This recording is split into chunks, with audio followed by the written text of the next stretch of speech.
Hello everyone, welcome to my new video. তো আজকের বারটা হচ্ছে বুধবার, আর এখন আমি সন্ধেবেলায় ভেজে নিচ্ছি একটু গরম গরম চিকেন কাটলেট। তো চিকেন কাটলেটটা তো এত ভালো লাগে খেতে, আর আমাদের এই শুক্রবারেই বাড়ি যাওয়ার ডেট ঠিক হয়েছে। তো ফ্রিজে বেশ অনেকটাই সলিড পিস রাখা ছিল চিকেনের, তো সেটা দিয়ে কি করব বুঝতে পারছিলাম না, তাই ভাবলাম একটু চিকেন কাটলেট বানিয়ে দিই, তাহলে চিকেনটাও শেষ হয়ে যাবে। এদিকে চিকেন কাটলেটটা একদম রেডি হয়ে গেছে, আর একটা প্লেটে আমি নিয়ে এটা আগে অরিন্দমকে দিয়ে আসি, তারপরে আমিও খাবো।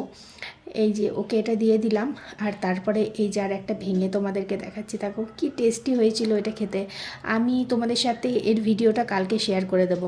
তো কাটলেট খাওয়ার পর আমি বসে গেছি এখন ট্রলিটা গোছাতে। তো ট্রলি গোছাচ্ছি, এদিকে শাড়ি বেশ কয়েকটা এখানে রয়েছে। তো ভাবলাম যে শাড়িগুলো পরা হয়ে গেছে সেই শাড়িগুলো একটা একটা করে এরকম ট্রলির মধ্যে ভরে এগুলোকে রানীগঞ্জে রেখে দিয়ে চলে আসবো। আর আমার হাতে যে এখন যে শাড়িটা দেখছো, এইটা একদম নতুন শাড়ি, এইবার পুজোতে এটা দিদিভাই দিয়েছিল। তো আমার তো এবার পুজোতে কোথাও বেরোনোও হয়নি, পরাও হয়নি, আর এটা ব্লাউজও কাটানো হয়নি। তো এটা সমস্ত কিছু রেডি করে রেখে দিয়ে আসবো। আর বেশ কয়েকটা নতুন শাড়ি এই বছরে রানীগঞ্জেও রয়েছে, তো সমস্ত কিছু আবার পরের বারে পরা হবে। তো সেই জন্য এই শাড়িটাও নিয়ে চলে যাচ্ছি। টোটাল এদিকে 4টে শাড়ি নিয়ে নিয়েছি, রেখে দিয়ে চলে আসবো। আর বেশ কয়েকটা কুর্তিও আছে, সেগুলোকেও রেখে দিয়ে চলে আসবো। এই স্বর্ণচুরির কালারটা কখনোই ফোনে একদম ঠিক আসে না, এটা একদম ডিপ রয়্যাল ব্লু কালার, দেখতে ভীষণ সুন্দর লাগে।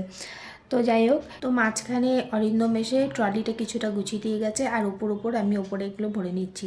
ট্রলিটা আমার থেকে ওই বেশি ভালো গোছাতে পারে, তাই ওই কিছুটা গুছিয়ে দিয়ে এইদিকে গেছে। তো চলো ঝটপট করে জামা কাপড়গুলো সব গুছিয়ে নেওয়া যাক। এখন তো ওদিকে বেশ ঠান্ডাও পড়বে, তার জন্য একটু সোয়েটারও নিয়ে নিয়েছি কয়েকটা। আর মাঝখানে আমি খুব কনফিউজ হয়ে যাই কোনটা কোন দিকে রাখবো না রাখবো, তারপরে ও এসে আমাকে আবার বলছে এটা এদিকে দাও ওটা ওদিকে দাও করে, এই করতে করতে আবার রসমালাই অর্ডার করেছিলাম, রসমালাই চলে এলো। তো আমি বললাম তুমি গোছাও, আমি রসমালাইটা এদিকে বের করি। তো এদিকে রসমালাইটা এখানে খুলে নিচ্ছি। এখানকার রসমালাইটা মানে অসাধারণ লাগে খেতে। দাঁড়াও, এটা সিলটা একটু কেটে নিই কাঁচিতে করে। এর উপরে না প্রচুর ড্রাই ফ্রুট দেওয়া থাকে, আর কেশরও দেওয়া থাকে, তো ভীষণ সুন্দর লাগে খেতে। তোমাদেরকে ঢাকাটা যখন খুলবো রসমালাইয়ের, তোমরা দেখতেই পাবে কতটা ড্রাই ফ্রুট দেওয়া থাকে উপরে। অনেকটা বেশ পেস্তা বাদাম, তারপরে আমন্ডও দেওয়া থাকে। দেখো এদিকে কতটা পেস্তা বাদাম দেওয়া আছে, আর কেশরগুলোও আছে, ভেতর দিকে একটু ঢুকে গেছিলো। আর এখানে যে রসমালাইয়ের মিষ্টিটা, সেটা সাইজটাও বেশ বড়। তো এই কোটোটাতে টোটাল 5টা রসমালাই ছিল, আর 5টা রসমালাইয়ের দাম এখানে পড়ে 243 টাকা। দাঁড়াও আগে একটুখানি কেটে মুখে ভরে নিই, এত লোভ লাগছে কি বলবো, যা সুন্দর বানায় এরা। তো যাই হোক, একটুখানি টেস্ট করে নিয়ে আবার ঢাকাটা দিয়ে একটা সাইডে রেখে দিচ্ছি। আর এদিকে ট্রলিটাও ও বেশ ভালোভাবে গুছিয়ে দিয়েছে, আমি এবার ট্রলিটাকে লাগিয়ে নিই।